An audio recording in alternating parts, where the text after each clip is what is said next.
जी students, very good morning. तो आपका जो इकोनॉमिक्स पैटर्न में, इकोनॉमिक्स के चैप्टर में आपका चल रहा था चैप्टर सेकेंड, भारतीय अर्थव्यवस्था के क्षेत्र। तो इसमें हम NCERT जोन में चल रहे थे और क्वेश्चन नंबर 20 तक हमने आपको बताया था और उनको समझा भी चुके हैं और आपने उनका दोबारा रिवीजन, दोबारा अध्ययन आपने अपनी बुक से घर में भी किया होगा। आज हम आपको क्वेश्चन नंबर 21 जो कि बहुत ही इंपॉर्टेंट है और 22, ये दो क्वेश्चन हम आपको समझाएंगे, ठीक है। तो पहला क्वेश्चन क्या है कि व्याख्या कीजिए कि किसी देश के आर्थिक विकास में सार्वजनिक क्षेत्र कैसे योगदान देता है, ठीक है स्टूडेंट्स। तो सार्वजनिक क्षेत्र, तो मैंने आपको बताया था कि सार्वजनिक क्षेत्र होता क्या है, मैंने आपको बताया था क्या कि जिन ऐसे समस्त अर्थव्यवस्था जिनमें उत्पादन और उत्पादन कार्यों, उत्पादित वस्तुओं और उत्पादक चीजों पर, या कह सकते हैं क्या कि उत्पादन के साधनों पर जब सरकारी नियंत्रण होता है, सरकार का अधिकार होता है, तो ऐसे समस्त उद्यम, ऐसे समस्त अर्थव्यवस्था के क्षेत्र वो सार्वजनिक क्षेत्र में आते हैं, ठीक है। तो क्वेश्चन क्या है कि व्याख्या कीजिए कि किसी देश के आर्थिक विकास में सार्वजनिक क्षेत्र कैसे योगदान करता है, ठीक है। तो आइए पढ़ते हैं कि किसी देश के आर्थिक विकास में सार्वजनिक क्षेत्र जो है वो बहुत ही महत्वपूर्ण भूमिका निभाता है। कैसे निभाता है इसको हम एक एक पॉइंट से समझेंगे, ठीक है स्टूडेंट्स। कैसे समझेंगे कि किस प्रकार से सार्वजनिक क्षेत्र जो है वो एक देश की आर्थिक व्यवस्था में किस प्रकार से योगदान देता है, किस प्रकार से महत्वपूर्ण भूमिका निभाता है। तो पहला पॉइंट क्या है कि देश के सुदृढ़ मतलब मजबूत, कि देश के सुदृढ़ औद्योगिक आधार के निर्माण में सार्वजनिक क्षेत्र महत्वपूर्ण भूमिका निभाता है। स्टूडेंट्स, पहला पॉइंट क्या है कि देश के मजबूत औद्योगिक विकास के निर्माण में जो हमारा सार्वजनिक क्षेत्र है, जो सार्वजनिक क्षेत्र की अर्थव्यवस्था है वो बहुत ही महत्वपूर्ण योगदान देती है, ठीक है।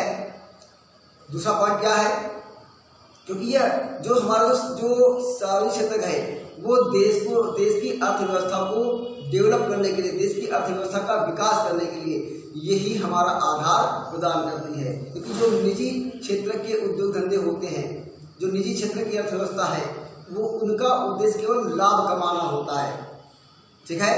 केवल सार्वजनिक क्षेत्र की जो अर्थव्यवस्था है, मतलब जो सरकार के द्वारा चलाई जाने वाली जो उद्यम कार्य हैं, विकास कार्य हैं, वही हमारे देश की अर्थव्यवस्था को गति देते हैं, वही हमारे देश की अर्थव्यवस्था का विकास करते हैं, ठीक है। तो देश के मजबूत औद्योगिक आधार के निर्माण में सार्वजनिक क्षेत्र जो है वो बहुत ही महत्वपूर्ण भूमिका निभाता है। दूसरा पॉइंट क्या है कि सार्वजनिक क्षेत्र के विस्तार में रोजगारों के अवसरों में पर्याप्त वृद्धि होती है, ठीक है स्टूडेंट्स। जब सार्वजनिक क्षेत्र का विस्तार होगा, सार्वजनिक क्षेत्र का विकास होगा तो इससे रोजगार भी सृजित होंगे, मतलब रोजगार का भी निर्माण होगा, ठीक है। मतलब रोजगारों में वृद्धि होगी, ठीक है। क्योंकि जो सार्वजनिक क्षेत्र है वो रोजगार के लिए एक प्लेटफॉर्म, एक आधार तैयार करते हैं, ठीक है। मान लिया कि सार्वजनिक क्षेत्र ने या सरकार ने एक सड़क का निर्माण किया, एक हाईवे का निर्माण किया, तो उस हाईवे जो है वो देश की अर्थव्यवस्था को इंक्रीज करेगा, देश की अर्थव्यवस्था को बढ़ाएगा, क्योंकि वहाँ पर उसके किनारे किनारे तमाम प्रकार के उद्योग धंधे स्थापित हो जाते हैं हाईवे के किनारे किनारे, ठीक है। तो सार्वजनिक क्षेत्र का जो विस्तार है वो रोजगार के अवसरों में वृद्धि करता है स्टूडेंट्स, ठीक है। तीसरा क्या है पॉइंट कि सार्वजनिक क्षेत्र अधिक पूंजी निवेश द्वारा पूंजी निर्माण की दर में वृद्धि करने में सहायक है। फिर समझ लीजिए, जो सार्वजनिक क्षेत्र है वो अधिक पूंजी निवेश के द्वारा, भाई जो निजी क्षेत्र है, अर्थव्यवस्था का जो निजी क्षेत्र है वो एक लिमिटेड मात्रा में, एक सीमित मात्रा में ही धन का निवेश करती है, क्योंकि जो निजी उद्यम होते हैं उनमें लालच केवल लालच का या कह सकते हैं कि केवल लाभ कमाने का ही उनमें उनका उद्देश्य रहता है, जबकि सार्वजनिक क्षेत्र जो है वो जनता की भलाई के लिए कार्य करती है, इसमें लाभ नहीं देखती है। तो इस प्रकार से आप देखिए कि जो सार्वजनिक क्षेत्र है वो अधिक पूंजी निवेश द्वारा, तो निजी कंपनियां जो है, निजी जो अर्थव्यवस्था के जो क्षेत्र है, जो निजी उद्यमी है, वो ज़्यादा मात्रा में खतरा मोल ना लेकर के धन का ज़्यादा निवेश नहीं करते हैं। इसके विपरीत जो सार्वजनिक क्षेत्र है, जो सरकार है, वो जनता की भलाई के लिए लाभ मिले या ना मिले, जनता की भलाई के लिए काम करती है और अधिक से अधिक जनता की भलाई के लिए पूंजी निवेश करती है, मतलब धन का निवेश करती है, धन का निवेश करने से नहीं डरती है। तो इस प्रकार से जो सार्वजनिक क्षेत्र है वो अधिक पूंजी निवेश के द्वारा पूंजी निर्माण की दर में भी वृद्धि करती है, क्योंकि जब धन का निवेश करेगी तो उस निवेश के फलस्वरूप कि ज़्यादा से ज़्यादा मात्रा में कैपिटल फॉर्मेशन होगा, मतलब पूंजी का निर्माण होगा। ठीक है। नंबर चौथा आपका पॉइंट है कि जो सार्वजनिक क्षेत्र है, सार्वजनिक क्षेत्र के विकास के लिए वित्तीय संसाधन जुटाता है। जो सार्वजनिक क्षेत्र है, जो सार्वजनिक क्षेत्र है वो विकास के लिए वित्तीय संसाधन जुटाता है। भाई सीधी बात है कि जो सार्वजनिक क्षेत्र है वो जो निजी उद्यमी है उनको विकास से, देश के विकास से कोई लेना देना नहीं होता है। ठीक है। उनका उद्देश्य तो केवल होता है लाभ कमाना। हम उदाहरण के साथ बता देते हैं, मान लिया कि हमने कोई कारखाना लगाया, कोई भी कारखाना में लगाया, तो हम उस कारखाने से उत्पादित वस्तुओं से केवल और केवल हमारा उद्देश्य होगा कि ज़्यादा से ज़्यादा मात्रा में लाभ कमाना। किसी का विकास हो या ना हो, हमारा विकास होगा, लेकिन हमें लाभ प्राप्त हो। ठीक है स्टूडेंट्स। तो इस प्रकार से जो सार्वजनिक क्षेत्र है वो विकास के लिए वित्तीय संसाधन भी जुटाता है। ठीक है। जैसे रेलवे है, ठीक है, इंडियन एयरलाइंस है, भारतीय जीवन बीमा निगम है, भारतीय खाद्य निगम है। तो ये सभी जो सरकारी उपक्रम है, जो सार्वजनिक क्षेत्र के उपक्रम है, उनका समस्त उद्देश्य होता है जनता की भलाई और विकास में वृद्धि करना। लेकिन जो हमारा निजी क्षेत्र हमारा है, उनका उद्देश्य केवल लाभ कमाना ही होता है। पांचवें पॉइंट में आ जाएंगे कि यह क्षेत्र सस्ती दर पर आसानी से वस्तुओं की उपलब्धता को सुनिश्चित करता है। जो सार्वजनिक क्षेत्र है, जो सार्वजनिक क्षेत्र है वो सस्ती दर पर लोगों को, जनता को उनकी आवश्यक वस्तुओं को उपलब्ध कराता है। ठीक है। जबकि निजी क्षेत्र ऐसा कार्य नहीं करते हैं। ठीक है।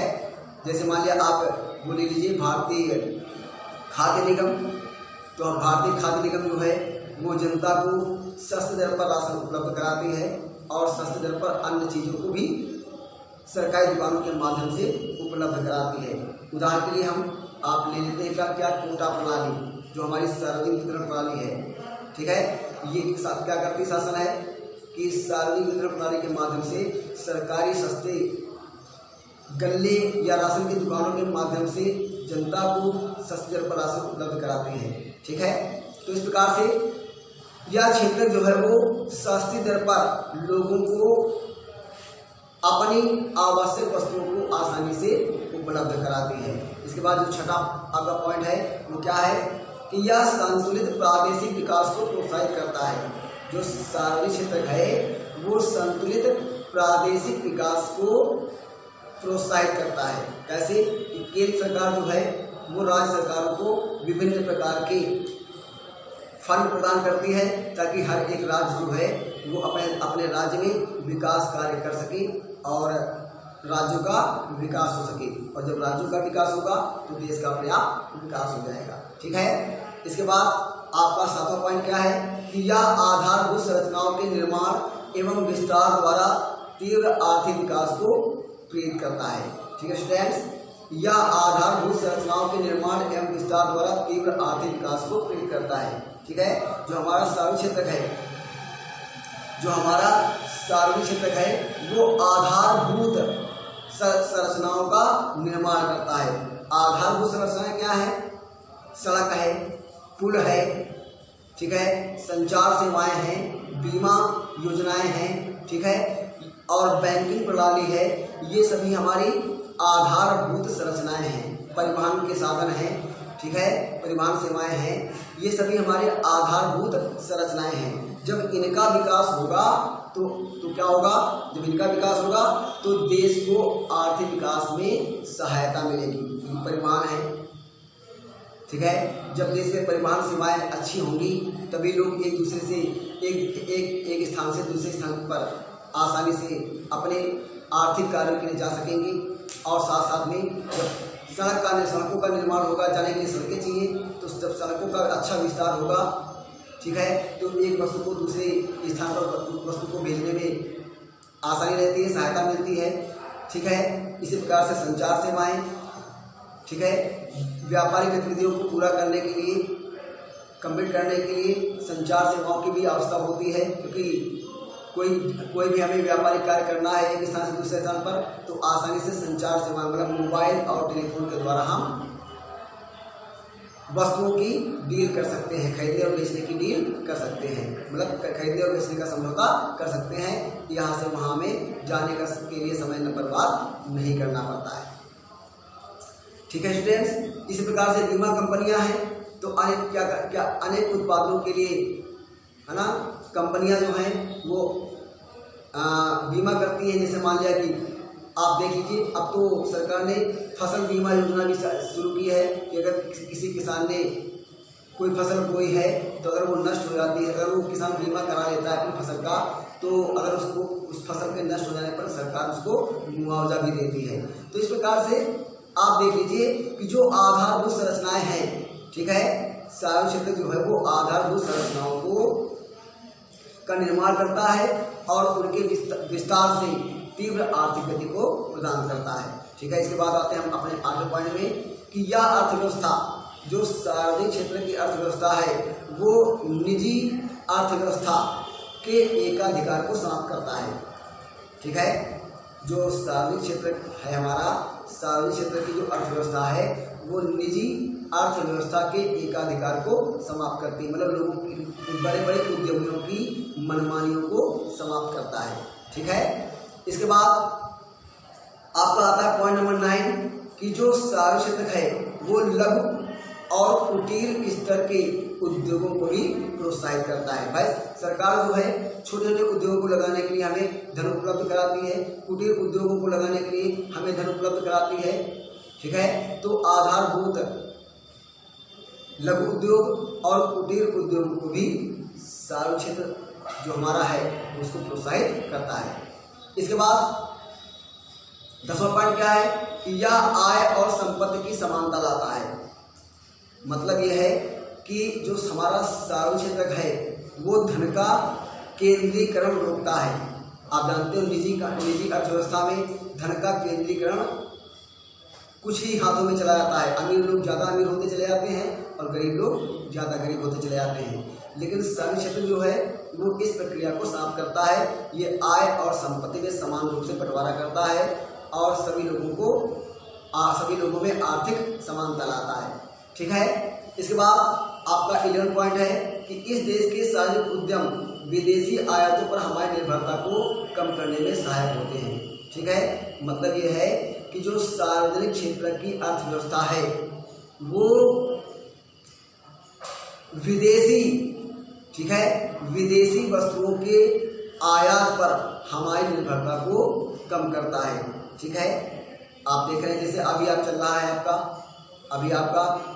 चीन वाला मैटर चल रहा है और देश में एक लहर चल रही है कि चीनी उत्पादों को हम उपयोग ना करें, ठीक है, बल्कि हम अपने जो हमारे देसी कंपनियां हैं जो हमारे देश में वस्तुओं का निर्माण हो रहा है हम उनके विकल्प के तौर पर उनका प्रयोग करें, ठीक है। तमाम चीज़ें ऐसी हैं जो हम चाइनीज़ प्रयोग करते हैं, चीन की प्रयोग करते हैं, ठीक है। इसके विपरीत हमें क्या करना है,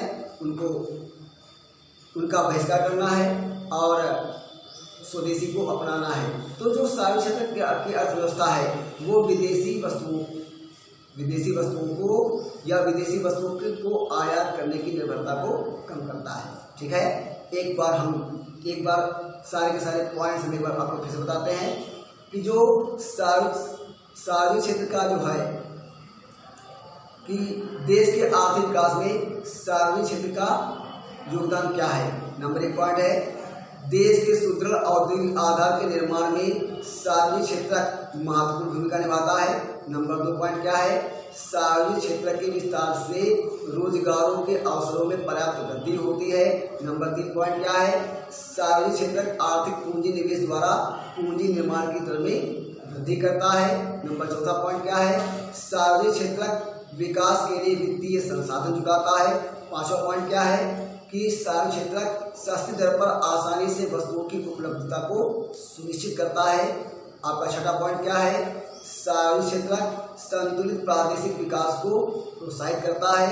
7वां पॉइंट क्या है कि यह आधारभूत संरचनाओं के निर्माण एवं विस्तार द्वारा तीव्र आर्थिक विकास को प्रेरित करता है। और 8वां पॉइंट क्या है कि यह अर्थव्यवस्था निजी एकाधिकार को नियंत्रित करता है। 9वां क्या है कि यह लघु व कुटीर स्तरीय उद्योगों को प्रोत्साहित करता है। फिर इसके बाद 10वां क्या है कि यह आय और संपत्ति की समानता लाता है। आखिरी पॉइंट क्या है कि देश के सार्वजनिक उद्यम जो हैं, देश के सार्वजनिक क्षेत्र के जो उद्यम हैं वो विदेशी वस्तुओं के आयात पर निर्भरता को समाप्त करता है।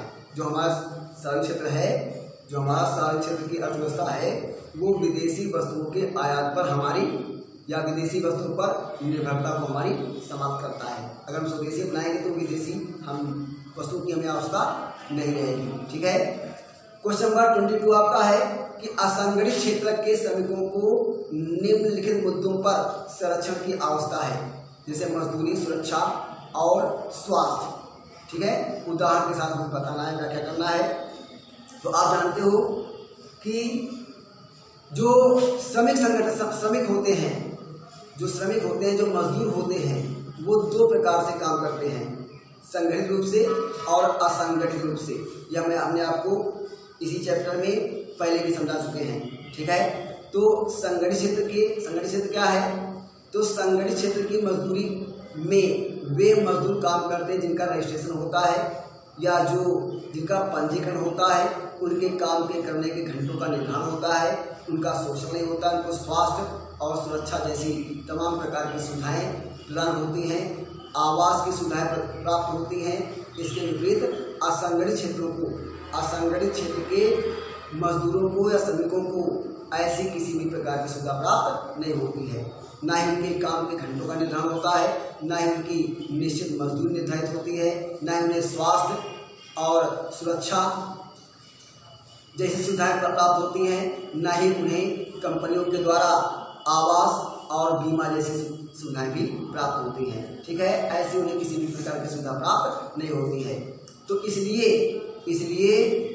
इस क्षेत्र में स्वास्थ्य, मजदूरी, सुरक्षा और स्वास्थ्य, इसके रूप में देखा है तो इन तीनों के रूप में उनको संरक्षण की आवश्यकता होती है। ठीक है, कैसे? सबसे पहले हम देखते हैं मजदूरी। तो आप जानते हो असंगठित क्षेत्र में मजदूरों की मजदूरी एक निश्चित मात्रा में निर्धारित नहीं होती है। ठीक है, उन्हें विभिन्न शर्तों के अनुसार काम करना पड़ता है। ठीक है, तो अब इसको हम समझा देते हैं कि असंगठित क्षेत्र में मजदूरों को मजदूरी, सुरक्षा, स्वास्थ्य जैसे मुद्दों पर संरक्षण की आवश्यकता होती है। ठीक है, आप जानते हो उन्हें मजदूरी के अतिरिक्त उन्हें किसी भी प्रकार का कोई भी भत्ता और अन्य सुविधाएं प्राप्त नहीं होती हैं। ठीक है, और न ही उनको वार्षिक वेतन वृद्धि दी जाती है। ऐसे श्रमिकों को कोई भी वार्षिक वेतन वृद्धि प्राप्त नहीं होती है। ठीक है, जिस मजदूरी पर वो 1 वर्ष में काम करते हैं वही मजदूरी पर उन्हें दूसरे वर्ष भी काम करना पड़ता है, उन्हें वार्षिक वेतन वृद्धि प्राप्त नहीं होती है। ठीक है, और उन्हें विभिन्न प्रकार की स्वास्थ्य, चिकित्सा, आवास भी नहीं दिए जाते हैं। ठीक है, तो इसलिए उन्हें इन प्रकार की परिवहन, स्वास्थ्य, चिकित्सा, आवास और बीमा आदि जैसी सुविधाएं प्राप्त की जानी चाहिए, उन्हें प्रदान की जानी चाहिए। ठीक है, उनकी मजदूरी में वार्षिक वृद्धि भी की जानी चाहिए। मतलब मजदूरी के रूप में उनको विभिन्न प्रकार के संरक्षण प्रदान किए जाने चाहिए और विभिन्न प्रकार के अधिकार प्रदान किए जाने चाहिए। इसके बाद हम देखते हैं क्या सुरक्षा, क्या देखते हैं सुरक्षा। आप जानते हो कि बहुत सारे मजदूर जो हैं वो ऐसे कारखानों में काम करते हैं जहाँ पर अत्यधिक सुरक्षा की आवश्यकता होती है। जैसे विभिन्न प्रकार के कारखाने हैं, खदानें हैं, ठीक है, तो उनमें वो विभिन्न प्रकार के खानों में काम करते हैं, तो जहाँ पर उनकी सुरक्षा की कोई गारंटी नहीं होती है, उनके ऊपर उनके जीवन पर खतरा हमेशा बना रहता है। तो इसलिए असंगठित क्षेत्र के मजदूरों, संगठित क्षेत्र के मजदूरों को तो बीमा और अनेक प्रकार की सुविधाएं प्राप्त होती है कि अगर किसी कारणवश उनकी मौत हो जाती है तो वो कंपनी उन्हें जो बीमा के माध्यम से उनका मुआवजा देती है। लेकिन असंगठित क्षेत्रों को कोई मजदूर का कोई बीमा नहीं होता है, न उन्हें कोई सुरक्षा की गारंटी प्रदान की जाती है, ठीक है। तो इस प्रकार से सुरक्षा उनके लिए बहुत ही आवश्यक है, ठीक है। तो असंगठित क्षेत्र में श्रमिकों को रोजगार की सुरक्षा भी नहीं होती है, मतलब जीवन की सुरक्षा तो नहीं होती है, साथ साथ में रोजगार की भी उन्हें कोई सुरक्षा नहीं प्राप्त होती है, ठीक है। कि मतलब उनको नियमित रूप से काम करने की या कार्य करने की, मजदूरी प्राप्त रहने की कोई भी सुविधा प्राप्त नहीं होती। उनको किसी भी समय उनकी काम से हटा दिया जाता है, ठीक है। तो इस प्रकार से असंगठित क्षेत्रों में श्रमिकों को रोजगार की सुरक्षा नहीं होती है, ठीक है। उनको किसी भी क्षण, किसी भी टाइम या किसी भी कारणवश उनको उनके काम से निकाल दिया जाता है। तो उन्हें इस प्रकार से इस क्षेत्र में श्रमिक साधारणतः ईंट भट्टे पर काम करते हैं, ठीक है, और खदानों में काम करते हैं और विभिन्न प्रकार के पटाखे निर्माण जैसी कारखानों में काम करते हैं, जहां पर बहुत ही ज़्यादा जोखिम होता है। ऐसे जोखिम भरे उद्योगों में वो काम करते हैं, ठीक है। इसलिए उनकी सुरक्षा की अत्यधिक ज़्यादा आवश्यकता होती है। इस प्रकार से सभी श्रमिकों को रोजगार की सुरक्षा होनी चाहिए, ठीक है, परमानेंट उनको काम मिलना चाहिए और कोई भी नियोक्ता, मतलब कोई भी उनका मालिक जो है, उन्हें मनमाने रूप से उनको काम पर न लगा सके, न ही मनमाने रूप से उनका शोषण कर सके, ऐसी व्यवस्था की जानी चाहिए, ठीक है। इसके साथ साथ में नौकरी की, उनको असंगठित क्षेत्रों के श्रमिकों को नौकरी से निकालने की भी एक नियमित प्रक्रिया होनी चाहिए। बिना किसी कारणवश उन्हें काम से निकाला नहीं जाना चाहिए। इस प्रकार से उन्हें रोजगार संबंधी सुरक्षा प्रदान की जानी चाहिए, ठीक है। कोई भी दुर्घटना होने पर उन्हें उनका उचित मुआवजा दिया जाना चाहिए और अन्य प्रकार की सुविधाएं भी उन्हें प्रदान की जानी चाहिए, ठीक है। इसके बाद हम आते हैं स्वास्थ्य। तीसरा आपका पॉइंट है स्वास्थ्य। तो असंगठित क्षेत्र में श्रमिक कम मजदूरी के प्राप्ति के कारण पौष्टिक भोजन नहीं कर पाते हैं, ठीक है। आप जानते हो असंगठित क्षेत्र के जो श्रमिक मजदूर होते हैं, उनका वेतन निर्धारित नहीं होता है, उन्हें कम मजदूरी पर ही काम करना पड़ता है, ठीक है, और विभिन्न प्रकार की परिस्थितियों में काम करना पड़ता है, ठीक है। तो कम मजदूरी के कारण उन्हें पौष्टिक भोजन प्राप्त नहीं हो पाता है और जिसका परिणाम ये होता है कि उनका स्वास्थ्य, जिसका परिणाम ये होता है कि उनकी स्वास्थ्य की जो स्थिति होती है वो बहुत ही कमजोर होती है। अतः उन्हें संरक्षण की आवश्यकता है, मतलब उनके स्वास्थ्य के संरक्षण की आवश्यकता है।